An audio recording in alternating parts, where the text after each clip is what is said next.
about the Aaron, behold, the staff of Aaron had blossomed, because we're talking over here after the Machloikis, the dispute, Korach, and all the different Nisim.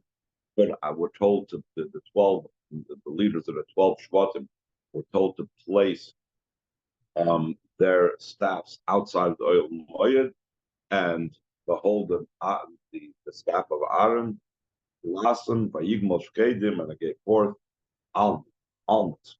Learnable to the Torah, but a Maskell there, it's explained the Torah with the Maimer by this very same title. Why specifically of all fruits did this staff grow almonds? In the mildly gomer, because almonds are the ones that ripen quicker than all other fruits. Possible with Torah from the Alter the Torah adds it's not just that shkedim actual almonds actually ripen quicker, but it's actually inherent in the name. The name shkedim is used for something that's diligent and quick and speedy. That's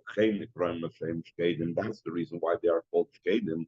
Because of their diligence and their speed. Also, like it says, makel shoked, a almond stick that was shown to a navi in his image of a nevuah, and Hashem explained, "Why am I showing you this almond stick? He shake it on the alvari la'asoisai, because I am diligent upon my words to do it. Meaning, I'm going to do this quickly, without delay." So the Alter Rebbe in the Maimer adds this concept that it's in the very meaning of the word shkedim has to do with speed. The Rebbe says, what's the need to add about the name? Why isn't it sufficient to explain why did the staff of Aaron grow shkedim almonds? Because they grow quickest. Why is it important also to emphasize that the word shkedim, the meaning of the word shkedim, means something that is speedy? It says in the line 8, the attention in this edition of the Alter Rebbe is to him, that speed in almonds, that is what they are about. It's known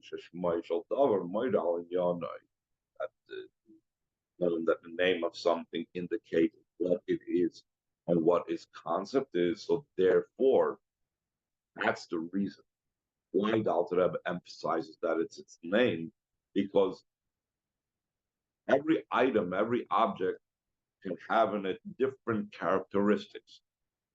And yet it only has one name, and that name will at least sometimes indicate one of the characteristics, which means that that characteristic is something that is like a main part of the thing, and that's why it's called by that name. So there's many different aspects of almonds that have a certain taste, that has a certain shape, it has a certain color, it has a certain texture, etc., etc. Well, the name, which the name is related to the very matter of the thing, is something that is indicates speed. So therefore, the fact that Aaron's staff grew shkedim, that indicates that speed is something crucial and vital to the whole message over here of specifically growing shkedim, because that is the very meaning of the word shkedim. It says in line 10 after the brackets, because they are very quick in ripening, etc. Therefore, the shkedim hint at the idea of the kahuna, the priesthood. Ashpois from Shok side the Aaron HaKoyin. Was that those ashpois that come down through Aaron HaKoyin? Aaron is oisius nira. Aaron is the same letters like the word visible, which also indicates on the hashpois, it's something that appears. It's not something that's concealed. It's something that's coming down. Pain the way the hashpois come through the kahuna are in a way of in a speedy fashion. It's It's not just Aaron HaKohen himself who placed the staff over there by the Oyel Moyed, but also all the children, all the Kohanim, the sons of Aaron, the children, the offspring of Aaron, also have this characteristic. When the Kohanim bench the people, when they go up to different so then what they accomplish is that the Hashpah comes down here below with great speed, without delays, can come on Siv Zion, like we will talk about later on in Ois Zion, about the uniqueness about the Hashpah of the Kohen. Until we get to Siv Zion, he's going to talk about how ordinary Hashpahs work and how there's differences between the Hashpahs that come down the Rosh Hashanah Yom Kippur and then what comes down the rest of the year, and why we have to daven every day of the year if things were already decided on Rosh Hashanah Yom Kippur. Then, once he's concluded speaking about all of that, then he will bring it back to the unique aspect that the Birchas Koyanim brings on top of all of that. Ois Beis, line 17. The idea behind this is the Shoyrish Kol Hashpah is that the root of all the Hashpahs, the Midas Chazdi's Baruch, comes from Hashem's Midah of his kindness. Kindness means giving. Anything that involves Hashem's giving, it originates in the level of Chesed. And Chazdoi, his Chesed, is Chesed Atzilus. Chesed of Bria is already a Chesed has to do with creation. We're talking about his own Chesed. Ubakdeshim for my Chesed Shabbat Atzilus Hashpoyas Gash Spon Chayim Mezoyne.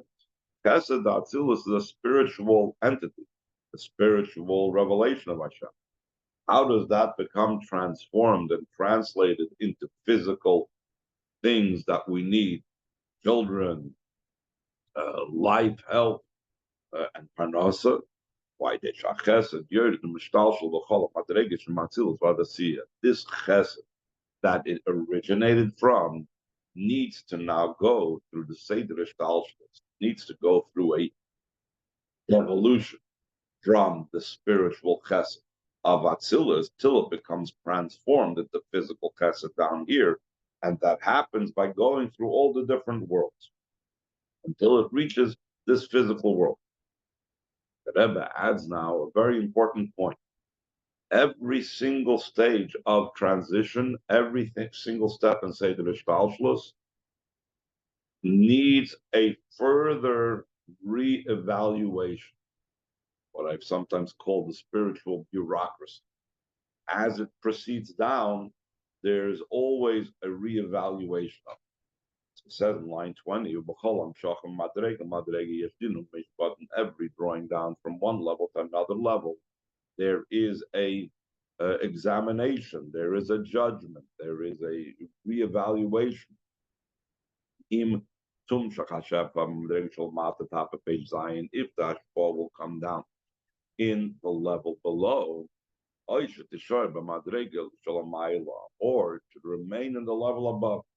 So when the Chesed Atzilus has to come down into Biyah, it might not make it down, even though in Chesed Atzilus, and from the perspective of Chesed Atzilus, this person should be getting their kindness, but it might not arrive further, or it might come down to Bria, not come down to Yitzir, or it might come down to Yitzir, not come down to Asir, which means that practically speaking, we in this world will not get the chesed that we need for either the things of Banachai or Mezoy.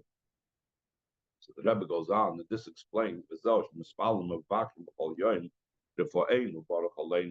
why we daven and we request daily heal us and give us a bracha in our crops, in our agriculture, in our parnasa.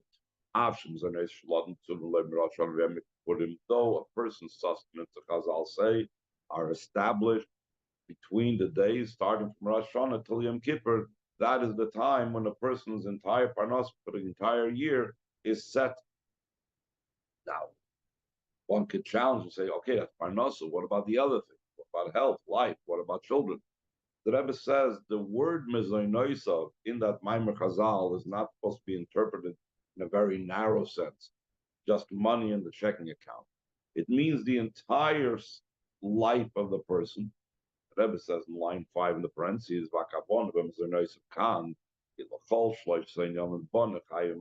the intention when the Chazal said that the 10 days between Rosh Hashanah and Yom Kippur, it's a set, the mezainis that a person will have, it doesn't just mean sustenance as in parnasa, as in how to make how much money he's going to make, but it includes all three things of children, life and health, and the parnasa. So the question is, why do we need a daven every day if it's already been set on Rosh Hashanah Yom Kippur, all the things that we are supposed to get for the rest of the year? Once it's been established, then seemingly there shouldn't be any reason, and more so, there might not be any use and benefit. It's like it's even worse. We're saying a bracha levatala. We're saying Hashem's name in vain. What are we saying Hashem's name for if there's no purpose in it? You're not allowed to make a bracha shein tzricha. The Rebbe explains the fact that on Rosh Hashanah Yom Kippur we were written down, transcribed, and sealed for good. That is drawing down the chesed of Hashem in our shoydish, the shoydish of our neshama above Malchus Datzilus. But that won't necessarily translate into physical chesed down here. That's why we have to daven every day. So that the flow of the chesed should come down to physical matters. Why they read it? It has to be the descent and in clothing of chesed of Atzilus down all the way into the level of chesed of the world of Bria. And further, it has to go afterwards. It has to come down the chesed of Yitzira, and from there it has to come down the chesed of Asiyah. So Adam Nidin B'chol Yoim. That's why the Chazal say that a person is judged daily. Even those that say, there's a whole discussion in the Gemara over there, whether a person's judged on Rosh Hashanah Kippur, a person's judged daily. So it says, even according to the opinion that says that a person is judged on Rosh Hashanah Kippur, they also agree. After though on Rosh Hashanah Kippur, it was already concluded the ruling that he will get whatever he needs in chesed. Still, in all, a person is being judged daily, and for that he has to daven every day. How come? What do we need to daven for every day if it's already been determined on Rosh Hashanah Yom Kippur? The judgment that's Rosh Hashanah Yom Kippur is that the chesed should come down to the person, but it only comes down to the world of Malchus Datzilus. And the judgment that a person is judged daily is it will grow. Is he worthy? That the chesed that came down on the soul above Rosh Hashanah Yom Kippurim, is he worthy that it's yeded v'yumshach b'bri yitzira v'asiyah, that it should descend into the world of Bria, then Yitzira, then Asiyah, ad yumshach l'mata b'l'maz agashmi, until come down here below in the physical world where the person needs it to be able to live and survive, and etc., etc. Perhaps the judgment on a daily basis will be true. Rosh Hashanah Yom Kippur, we decided he has earned his chesed, but it will only remain above. Or the kindness will remain above, and all that he will have is he will have chesed in the spiritual world, that he will have additional delight above in the spiritual realms. Comes to Gan Eden, etc. So then he will have that kind of reserved for him, or maybe he'll have the delight and the enjoyment and the pleasure reserved from him in his Torah and Avodah, even in this world. But it won't. That chesed of Hashem will only manifest itself in spiritual delight, not in being able to put his food, not being able to put food on the table. Therefore, we daven every day, heal us, and bench our years and our crops.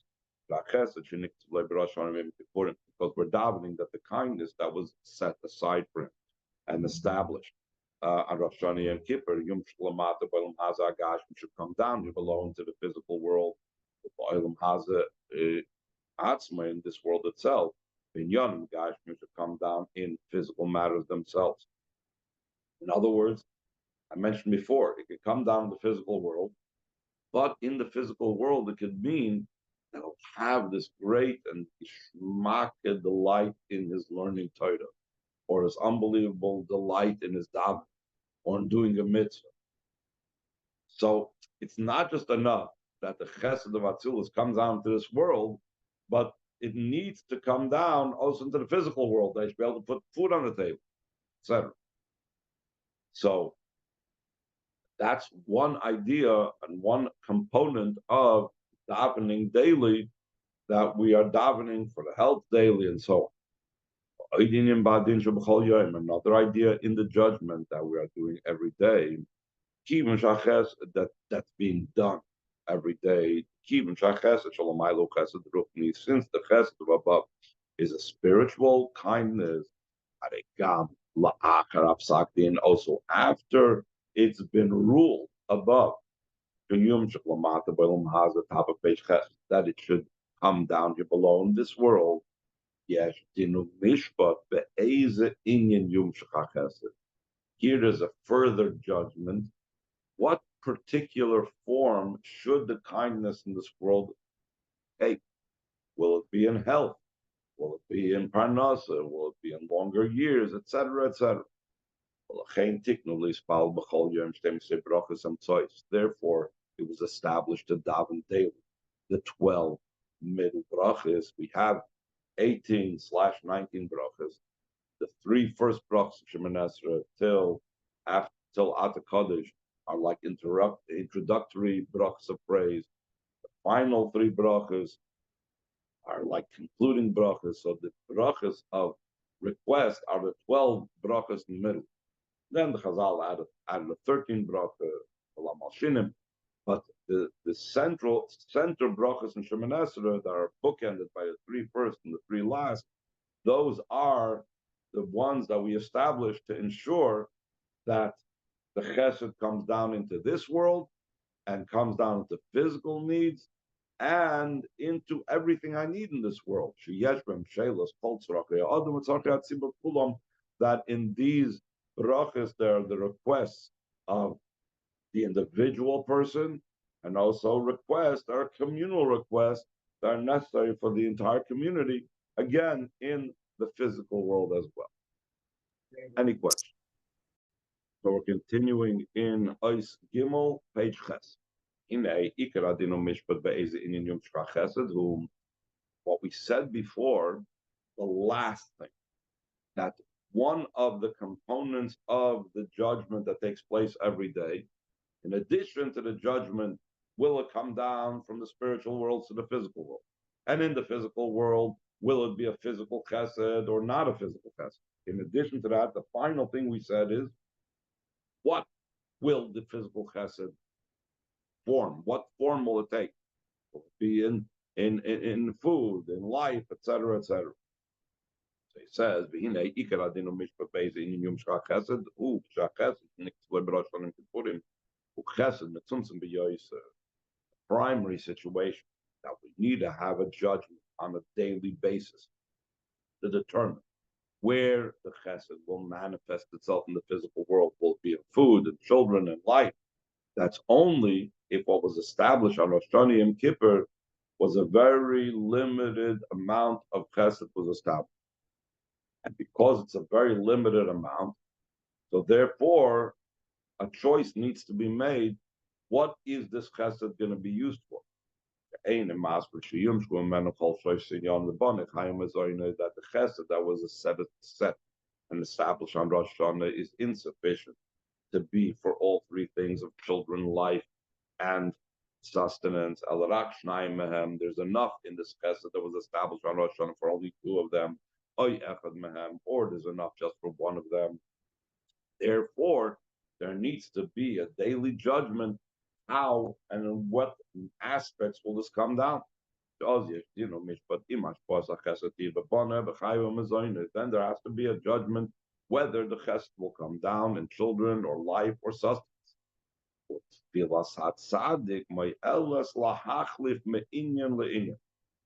Another thing is that a tzaddik's tefillah, tzaddik's davening, is what helps that it should be able to change from one to another.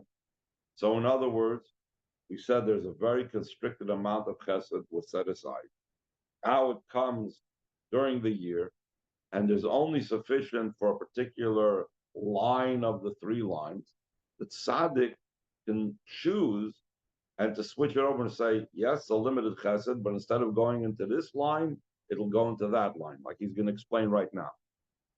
It says in the brackets, line 14, Sipur al Dvar Malchus, like the story about the Baal Shem Tov Shaboy, Love Kashuchit Bonim Levakish, Levakish Yispal Hashem Shielem Bonim. They're people that didn't have any children, came to the Baal Shem Tov that he should daven to them, that they should have children. But Isha Huaya Hasher Gadol, and that person was very rich. Amr Baal Shem Tov, so Baal Shem Tov told them, Shvi'im Hem Maskimim Shiyuaniyim, if they agree to become poor, Yilam Bonim, they will have children. Shkibla Aleim, when the people accepted upon themselves, the couple accepted upon themselves, they're willing to forgo all their money just to be able to have children. Loyal do lehem bonim v'nasa aniyim, so children were born to them, they became poor. What do we see from the story? V'hainu Hashem tivrosh hachesed shenitzek lo lehem leyaspik al bonim v'yishu yachad. Hashem wasn't being precocious over there. He wasn't being mean to them. He just saw that the amount of chesed that was in their line of ashpa was insufficient for both children and riches along with each other. I date philosophy Paul after ashpa chesed mashudus lebon. Through the davening of Baal Shem Tov, he switched the line. He switched the channels in which the chesed should come down to. Instead of it being in the channel of riches, it came down into the channel of children. We could say, such a situation. When the chesed is very constricted, and it's very limited amount of kindness that's insufficient for all three things. So then the judgment is much more exact than if there's a lot. If there's a lot in the pot, so Melchatchila seems to be that I was saying, the judgment is not so severe. But if there's very, very little to go around, so then he's very exact with the judgment. By the way, there was also, I think, stories, I don't remember, Baal Shem Tov, other tzaddikim, where the parents had to be willing to give up their lives. So it's not just the line of riches versus children. Sometimes they have to give up their actual life to be able to have children. But anyway, they said, so he says in line 25, because everything is very much judged when it's a very minimal amount of kindness. So therefore, with my davening every day, I'm davening every day. Why can't I, with my tefillah, change it? Because the chesed is so constricted. So that is also makes a judgment very difficult. And part of that difficult judgment is that it's like stuck in that particular line. That's why you need to have someone like a tzaddik to be able to move it from one line to another line.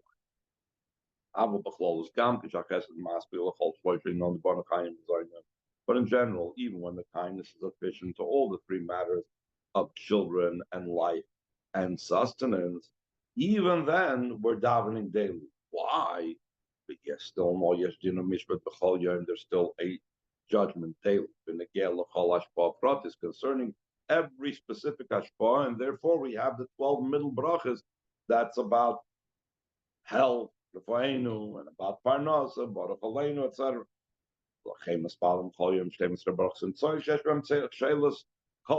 Therefore, we daven the 12 middle brachas daily because they have the request of all matters. Now the Rebbe is going to pose the question: what went on over here when Hashem dealt with this on Rosh Hashanah? He wasn't talking about physical children. In other words, the way it seems to be indicated from the other Mammon that the Rebbe is taking this from is that on Rosh Hashanah, it was only established chesed into Malchus Tzil. It was only a spiritual chesed. Now, on a daily basis, we're taking that spiritual chesed and bringing it down into our world. We're not thinking in the way that Hashem decided for the physical thing. But the Rebbe is going to say it doesn't make any sense. The simple pshat in the tefillahs and the different mefarshim that explain about it is that on Rosh Hashanah, the physical is decided. And if the physical is decided, so then the question is, how can there be like the spiritual bureaucracy to interfere with it? Let's see the question inside. Line 30, Oizdal. We need to understand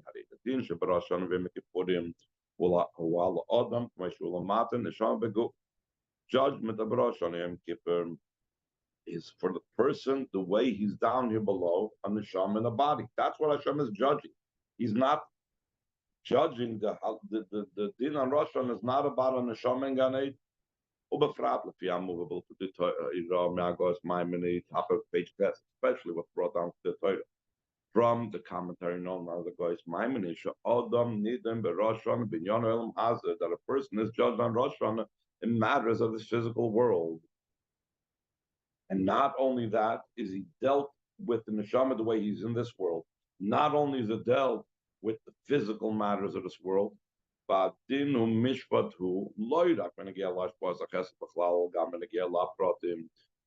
judgment is not just concerning the giving kindness in general. In other words, Hashem says, in this physical world, the neshama, the way it's in the physical body, will get kindness. No, the judgment is concerning certain details. And we see it openly. You open up a machzer and you see what it says. When we speak about and we look at the machzer Rosh Hashanah Yom Kippur, we see we're asking for particular, specific things having to do with this world. It's not just we're speaking in hyperbole that has no practical application. And still in all, the Afal became, even though Rosh Hashanah Yom Kippur, the particulars of what we need for this world has been decided. A person still judged daily in what matter kindness should come down. That was established and set from Rosh Hashanah Yom Kippur. How can that be if it was already decided on Rosh Hashanah Yom Kippur? Why is he being judged again? Say to Mizu, even more so. We said before, we judge, even if it comes down to this world, it can still remain a spiritual thing in this world. If I'm sorry, not only is there a judgment about the physical in this world, or it should be a spiritual thing in this world, it can even be a judgment that it shouldn't come down to this world at all. If it come down in this world, that he's going to get more delight in Gan Eden. How can that mean that he should get more delight in Gan Eden if on Rosh Hashanah Yom Kippur it's all about this physical world? Where all of a sudden did it get lost that instead of coming down to this physical world, it's being decided and judged in between Atzilus and Bria. He'll get this delight in Gan Eden. Hashem already judged him that he's going to get it in this world. He's going to have the food that he needs to eat. He's going to have the health that he needs. He's going to have the children that he needs. How can that be? Stop at his question. Continue tomorrow.